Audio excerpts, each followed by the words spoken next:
안녕하세요. 셀러 스티븐입니다. 제가 지난번 영상에서 아마존 판매 방식에는 FBA와 FBM이 있다고 영상을 올렸는데요. 제가 유튜브를 시작한 지 얼마 안 되다 보니까 구독자 수도 얼마 안 되고 댓글 다니신 분도 많지 않습니다. 하지만 최근에 한 분이 댓글로 초보 입문하는 그 아마존 입문자들 경우 FBM으로 하게 되면 계정의 위험, 정지, 뭐 여러 가지 리스크에 대해서 질문을 하셨더라고요. 제가 간단하게 답변은 드렸는데 제 경험에 비추어서 한번 설명을 드리려고 합니다. 뭐 어떻게 보면 지극히 상식적인 얘기고 대단한 노하우드가 아닐 수도 있지만 뭐 제가 직접 하면서 부딪히면서 한 경험이기 때문에 한번 들어봐 주셨으면 감사하겠습니다. 저는 그 전에도 얘기했듯이 처음부터 FBM을 거의 90% 이상, FBA는 뭐 한두 제품? 그런 식으로 진행을 했습니다. 뭐, 당연히 자본금도 없었고, 그 다음에 돈이 묶이고 뭐 이런 것도 좀 개인적으로 싫었기 때문에 FBM을 했고, FBM으로, 리스팅을 하고 주문이 들어오면 제가 구매를 해서 포장하고 검수해서 제가 발송을 했는데 저도 몇 달 하다 보니까 A2Z 크레인을 받았습니다. 받은 이유가 고객이 보기에 가짜 같아, 짝퉁 같다는 이유로 크레임을 걸더군요. 제가 당연히 짝퉁이 아니기 때문에 물론 유명 브랜드도 아니고 중소기업 제품인데 제가 그 제품에 대해서 좀 확실하게 항변을 한번 해볼까 하는 생각도 들고 처음이다 보니까 뭐 이거 항변한다고 제가 갑자기 계정 정지되거나 그러지는 않겠지 하는 이런 생각에 아마존에 그 A2Z 크레임 당한 거에 대해서 항변을 했습니다. 그랬더니 뭐 약간 운이 좋았는지 아니면 뭐 그냥 어떤 이유에서였는지 모르겠는데 그냥 증거 서류 낸 것도 없고 그냥 글로 나는 이거 합법적인 유통으로 해서 물건을 받았고 가짜가 아니다 이렇게만 썼는데 아마존에서는 고객한테 환불해주고 제 판매 대금도 지켜주었습니다. 그 대신에 제가 이제 아마존에 항변을 다시 했더니 A2Z 크레임은 지워줄 수 없다. 그래서 돈은 지켰으나 A2Z 크레임은 거의 석 달간 유효하게 갔습니다. 그러다 보니까 아직 아마존을 시작한 지 얼마 안 됐는데 크레임은 받았고 그 영향력이 계속 몇 달간 가니까 판매가 뭐 가뜩이나 초보라서 많지 않은 데다가 그 크레임까지 받으니까 또 줄어들긴 했습니다. 근데 다행히 연속으로 뭐 2개, 3개 받은 게 아니라서 그 계정에 at risk라고 표시는 됐지만 정지는 안 됐고 그때부터 제가 생각 드는 게 그러면 이제 뭐 고가 제품을 팔아서 건수는 줄이고 확률을 예를 들어서 1000건을 하면 크레임 맞을 확률도 높고 한 달에 100건을 하든 200건을 하든 1000건보다는 크레임 맞을 확률이 낮기 때문에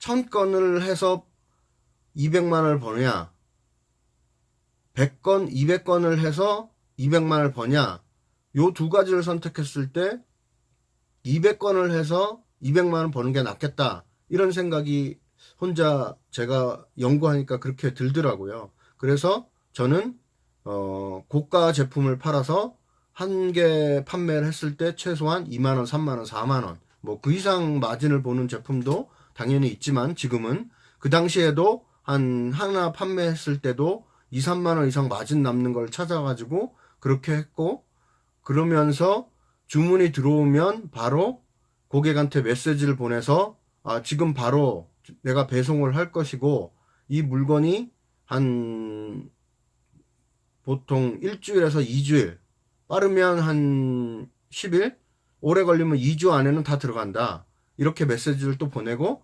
중간쯤에 또 메시지를 한번 보내고 그 다음에 마지막에 내일 모레쯤에 이제 네가 물건을 받는다 이런 식으로 또 메시지를 보내고 그 물건 안에다가 혹시 물건을 받았는데 가는 도중에 물건이 부서지든지 아니면 불량이라든지 그런 일이 발생해서 문제가 생기면 나한테 그 문제가 생긴 거를 사진을 찍어서 글과 함께 보내고, 그러면 바로 내가 환불해준지 조처하겠다, 이런 식으로 해서 CS를 열심히 했습니다.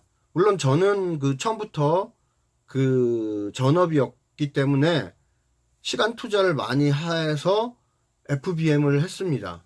뭐 그러다 보니까 그 후에 크레임을 뭐 받을 것도 뭐 안 받게 되도록 좀 방어를 좀 하게 되었고, 그럼에도 불구하고 워낙 미국에는 다양한 인종과 많은 인구, 3억이 넘는 인구가 있기 때문에 지금도 그렇게 노력함에도 불구하고 1년에 하나 정도 크레임, 가끔 2개 1년에. 그러니까 여태까지 제가 아마존 하면서 총 받은 A to Z 크레임은 한 총 10개 미만입니다. 그 중에 제가 이겨서 돈을 지킨 거는 한 50% 되고요. 그러니까 한 5개, 10개를 받았다 그러면 5개는 돈도 손해보고 크레임도 몇 달간 지속되고 그러긴 했습니다. 그래서 제가 그런 경험을 해보니까 물론 저도 초보일 때, 지금도 마찬가지로 5, 6년 됐지만 FBM을 하면서 CS를 하고 관리를 하는 게 굉장히 쉽지 않고 어렵다는 걸 항상 느낍니다. 다양한 고객도 있고 진상 고객도 있고 아주 쿨한 고객도 있고 뭐 여러 가지 경우가 있으니까.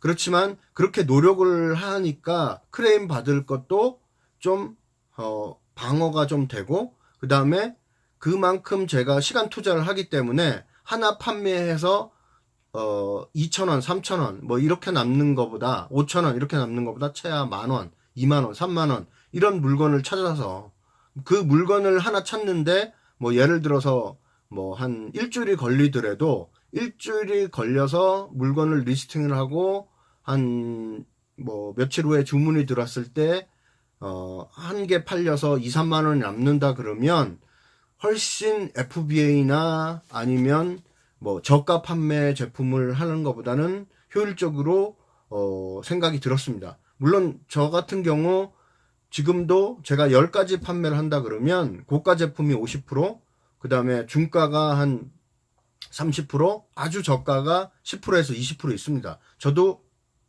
골고루 판매를 합니다.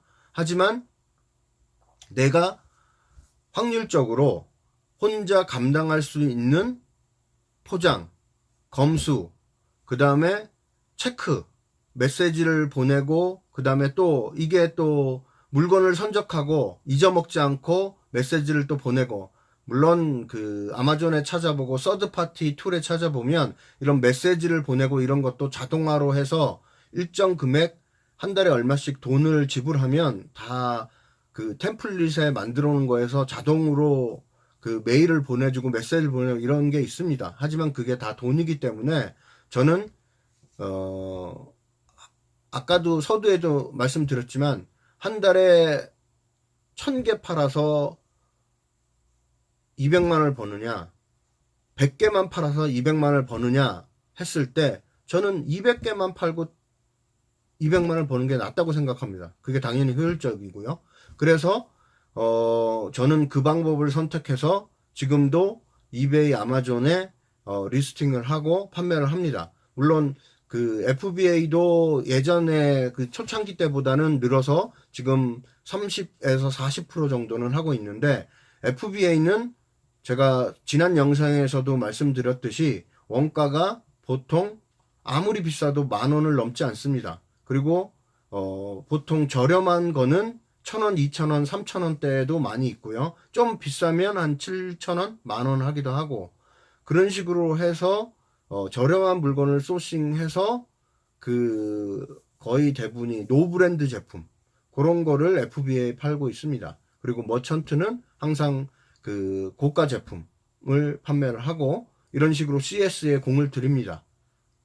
그렇게 해서 진행을 하다 보면 FBM에서는 예를 들어서 한 고객이 2개를 주문하는 경우가 있습니다. 그러면 물건의 무게가 예를 들어 500g이다. 그러면 2개 합쳐서 1kg. 그러나 그 물건을 똑같이 FBA에 넣어놓고 판매를 한다 그러면 그 배송비는 똑같이 FBA 수수료 배송비 똑같이 아마존에서 공제를 하고 저한테 통장을 들어옵니다. 물론 고객이 한 상품을 2개 이렇게 사는 경우가 아주 비일비재하진 않지만 FBM으로 팔 경우는 한 고객이 2상품을 팔 경우 합배송을 하면 마진이 생각했던 것보다 조금 더 늘어나는 이런 장점도 있고, 다양한 여러 가지 배송비에서 운용할 수 있는 방법, 물론 FBA보단 배송비가 더 들지만 일단 FBA와 FBM의 장단점을 살려서 하다 보면 충분히 더 마진도 더 벌 수도 있고 더 많은 효율적으로 판매를 할 수 있다고 생각합니다. 그래서 제가 얘기 드리고 싶은 결론은, 처음에 아마존을 시작하시는 분들이 대부분이 직장을 다니면서 투잡으로 아마존을 시작하시기 때문에 FBA를 시작하려 하시지 FBM을 안 하려고 하십니다. 그렇지만 이제 가족이 있거나 누군가가 대신해서 우체국 가서 배송을 조금 도와줄 수 있는 사람만 있다 그러면 조금 직장 퇴근하고 포장을 내일 배송할 걸 포장을 좀 미리 해놓고 자고, 이런 식으로 해서 시간이 많이 투자를 못 한다 그러면 FBM을 조금 하고 FBA를 많이 한다든지, 저 같은 경우는 이제 전업이다 보니까 FBM을 많이 하고 FBA를 적게 했습니다만, 직장을 다니면서 아마존을 시작하시는 분은 그 퍼센테이지를 효율적으로 비례해서 내가 할 수 있는 범위 해서 같이 병행하시면 아마 더 좋을 거라고 생각합니다. FBM을 하다가 어느 정도 판매가 꾸준히 일어난다 그러면 그 제품을 FBA로 넣을 수도 있고, 이런 식으로 하다 보면 시간이 오래 걸리고 하지만 테스트도 됐고 항상 안전한 방법을 찾을 수 있는 방법이기 때문에 크게 리스크가 많이 줄어들고 돈이 묶이는 위험도도 적습니다. 모든 방법에는 내가 어떤 방법을 택하냐에 따라서 리스크를 줄이면서 효율적으로 장사할 수 있다고 저는 생각합니다. 결론적으로 여러분들이 어떤 방법을 선택하는 것은 고민을 해보시고 선택을 하시기 바랍니다. 오늘은 여기까지 하겠습니다. 제 영상이 도움이 되셨다면 좋아요, 구독, 알람 신청 바랍니다. 다음번 영상에서는 제가 일반적으로 하는 상품 서치 방법보다는 약간은 조금 감일 수도 있고 조금 합법적이라긴 표현은 좀 그렇고 조금 데이터적인 방법이 아닐 수도 있지만, 저 나름대로 국내 상품을 서치해서 아마존에 판매하는 방식에 대해서 한번 소개해 보도록 하겠습니다.